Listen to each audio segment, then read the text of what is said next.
Bitter criticism. Tommy's just eating his own vomit. My cuisine is not being so great since I give them fish with rice. Anyway,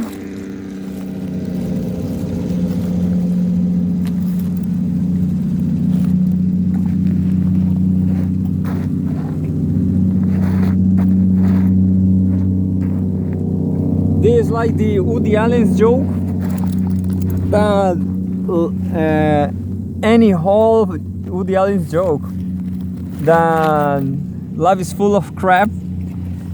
Life is full of garbage and shit, and the problem is there's a small amount of it. Small amount of shit. Isn't it, Tommy? No, I have a lot of shit for Tommy. A lot of fish waste with rice. That's a champion. Tommy still got it. Tommy's still a champion.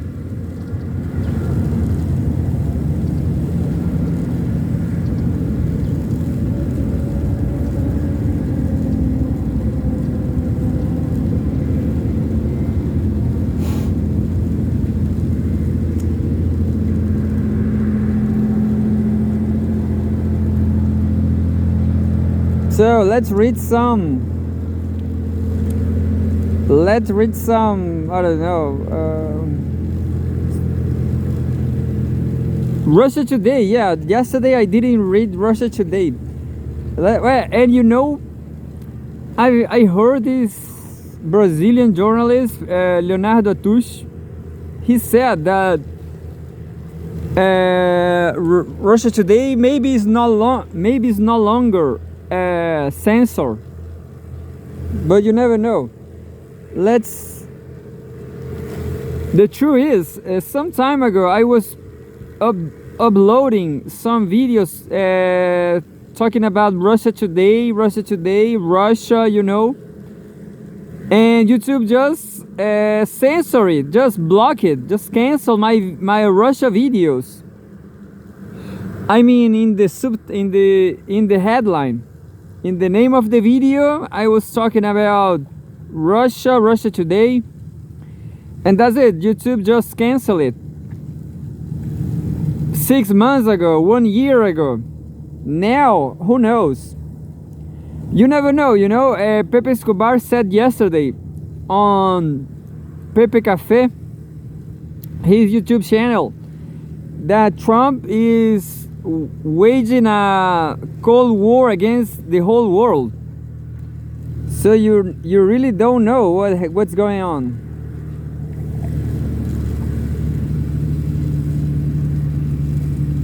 Let's read Russia Today. Will you? EU aiming to revive military industry. Politico. That's interesting news. Pepe Escobar said NATO is running out of weapons. Is demilitarized. That NATO is demilitarized. Thankfully, there's no more Yugoslavia to suffer, isn't it? Unfortunately, Yugoslavia is done by NATO, isn't it, Tommy? Tommy. We will defend Yugoslavia, Tommy, right till the end, isn't it, boy? Yeah. Tommy boy. Anyway, here is Tommy. Look, Milou is making love to Tommy. Oh no, Milou is licking. Milou believes he's a nurse. But I don't know about licking injuries. I don't know about that. If that is for any means is that if leaking a scratch is positive for any means.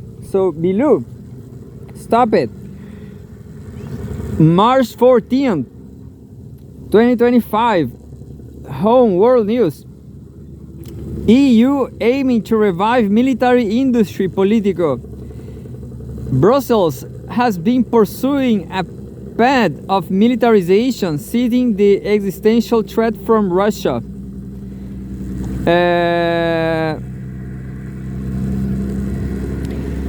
This is the first rainy day in Chile, not actually raining. And there's a file photo, Swedish soldiers. The Swedish army. EU aiming to revive military industry. Who knows, you know? Who knows about my destiny? Maybe my destiny is flying to Italy to join military. What about that? They are going to send me to the front right away. I guess I will have to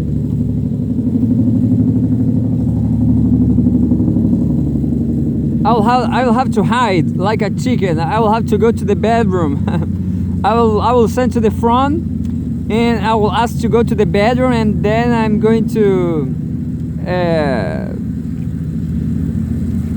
pretend to be killed, and then pretend to survive.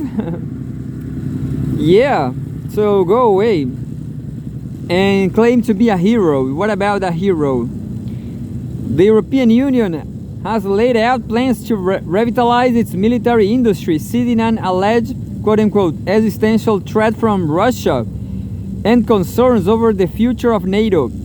According to a white paper obtained by Politico, Moscow has repeatedly denied having any intention of attacking Western states, dismissing such claims as quote-unquote nonsense. Nonsense means to justify increased military spending. Viktor Orban says Europe has no money to do this, you know? But who knows? The initiative comes in light of European Commission President Ursula von der Leyen's proposal to mobilize up to 800 billion euros for defense. The so-called Rearm Europe plan includes financial incentives for EU member states to expand their military budgets, as well as a proposed 150 billion euros in loans for joint defense projects. The white paper, one of the authors of which is the EU's top diplomat Kaja Kallas, outlines measures to rebuild to rebuild European defense by increasing military spending, prioritizing the procurement of defense items with the EU, and streamlining financing for arms production. Kallas, a vocal critic of Moscow, has long advocated for a more aggressive military posture towards Russia. The document justifies its proposals by citing what it describes as quote the existential threat posed by Russia and Moscow's expansionist policies. It states that the EU must prepare for a long-term confrontation and that investing more in defense is necessary to ensure security. The white paper additionally highlights growing concerns over the US role in European security.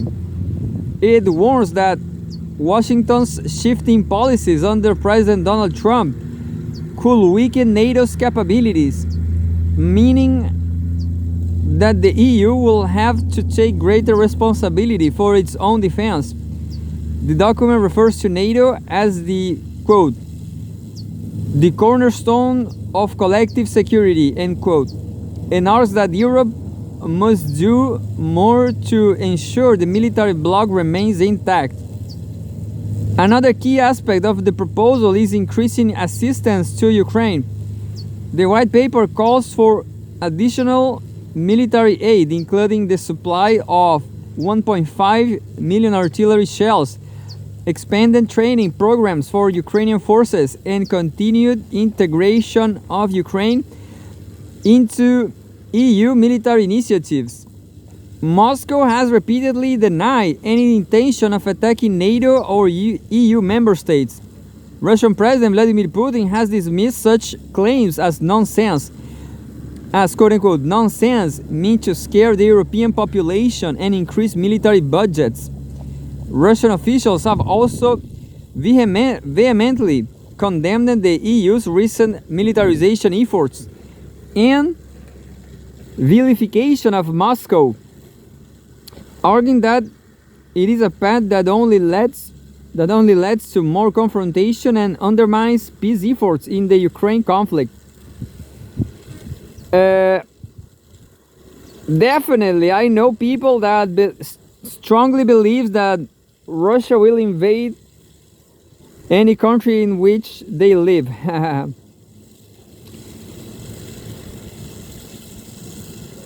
Russia Today News, March 14. I don't know, I don't really know.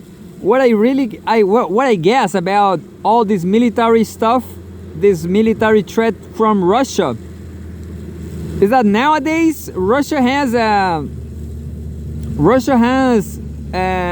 hypersonic missiles. They have supersonic missiles. They have a lot of supersonic missiles. So they actually don't want to invade Poland, I guess. The question is, Russia always had to invade Eastern Europe because of military threats, because of geography, because there's nothing from the Netherlands to Moscow, nothing. There's any barrier, any river, any lake, nothing, any mountain. Let's see this. March 14. Putin met with Trump envoy Kremlin. Steve Witkoff has given a message to deliver to Washington, spokesman Dmitry Peskov has said. And there's a photograph of Steve Witkoff. Russian President Vladimir Putin met with US President Donald Trump's special envoy Steve Witkoff in Moscow on Thursday. Kremlin spokesman Dmitry Peskov has said Witkoff arrived in the Russian capital to deliver detailed information on the results of this week's US-Ukraine talks in Saudi Arabia.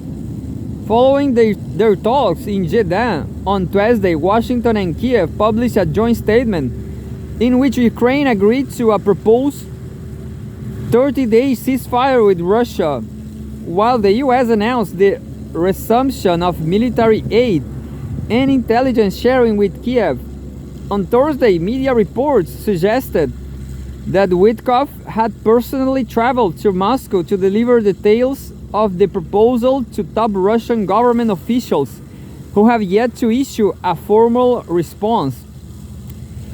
Speaking to journalists on Friday, Peskov confirmed Witkoff's visit, stating that the US representative had met with Putin to deliver quote-unquote additional details to the Russian leader.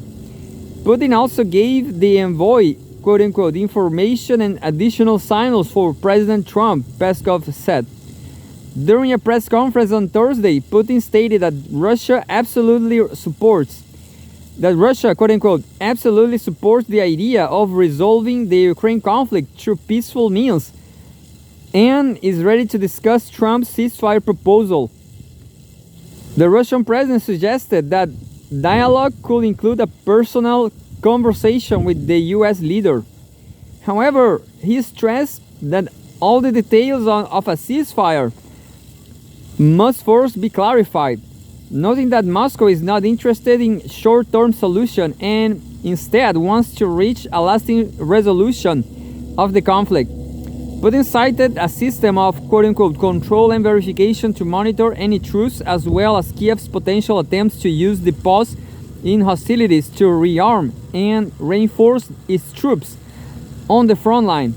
He also noted the importance of clarifying the status of and fate of Ukrainian troops currently encircled in Russia's Kursk region, where Kiev launched an incursion last year. Kursk region is Russia. I'm going to read it again. He also noted the importance of clarifying the status and fate of Ukrainian troops currently encircled in Russia's Kursk region, where Kiev launched an incursion last year. So Kursk is done by. There's no more incursion. There's just stupid guys there. Guys like me, you know, if I'm going to Italy, guess where I'm going to end up my days? I'm going to end up my days like in Kursk region, you know, and then I'm going to start speaking Russia. You know, I'm going to shave myself. I'm going to put blue eyes contact glasses. I'm going to pretend to be Russian. Nobody will buy it because of my nose, because of my big nose. Yeah, guys, you know, let's move to Russia. Forget about the West, you know. The funny thing is that there was Ukrainian people, there was Ukrainian population moving to Russia from the beginning of the conflict, you know. I guess they are absolutely happy. Nobody cares about them in Russia. Russian people just care about these terrorist people from the south, from this Turkish people, I don't remember them. This terrorist attack in the... I don't even remember, this was a terrorist attack for some time ago. Crocus something. These Turkish people, I'm not Turkish. March 14, 2025, Home Business News. U.S. eyes Arctic cooperation with Gazprom. This is Trump administration. Cooperation with Gazprom.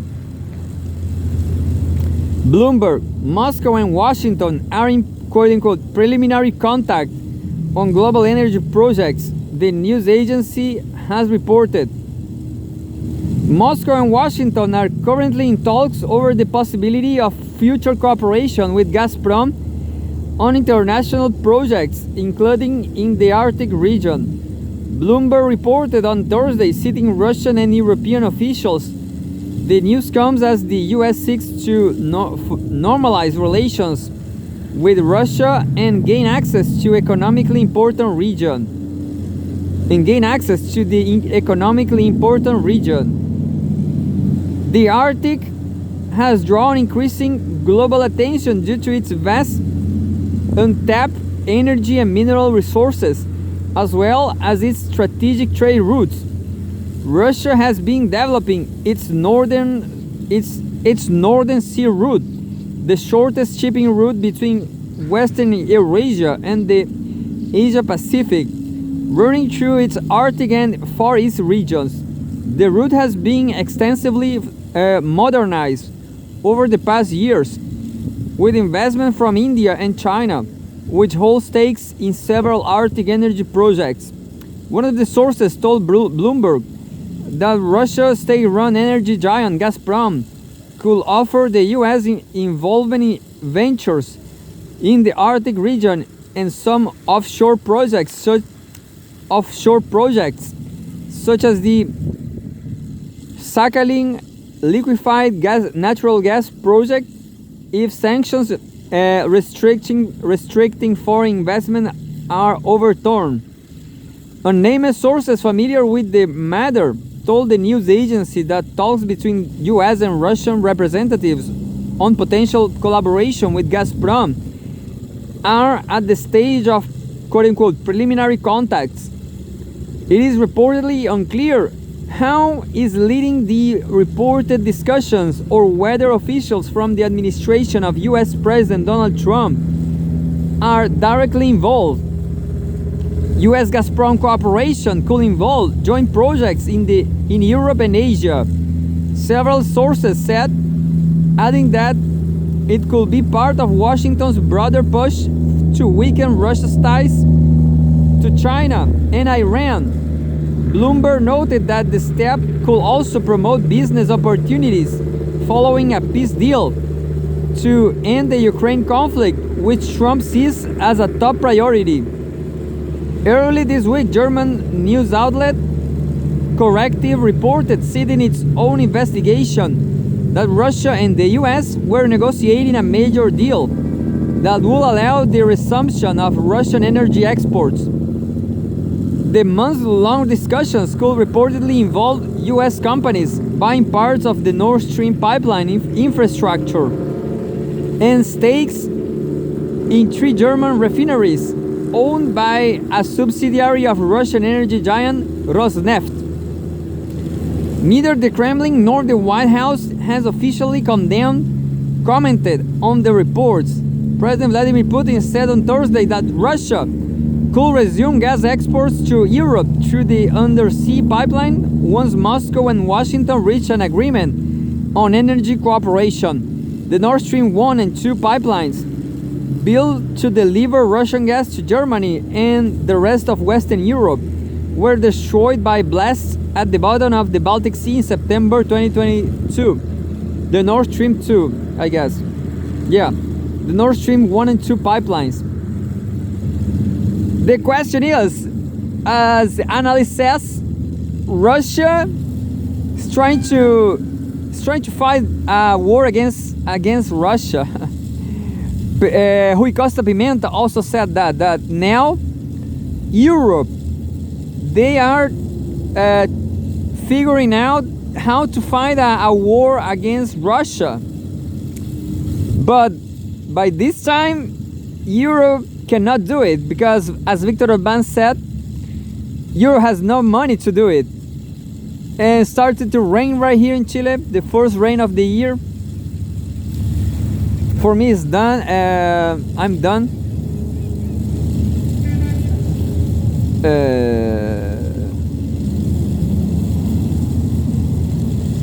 And well, looks like I'm an orphan. I'm an Italian orphan. I will do a channel called Italian Orphans. Italian Orphans.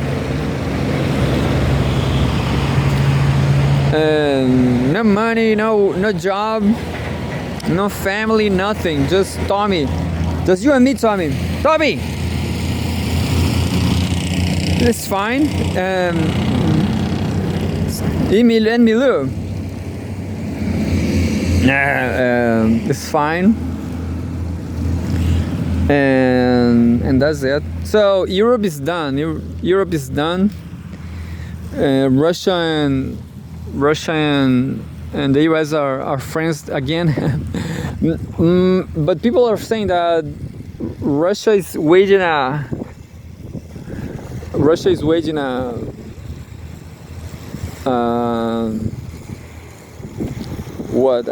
Cold War against everybody, against Russia also. Who knows?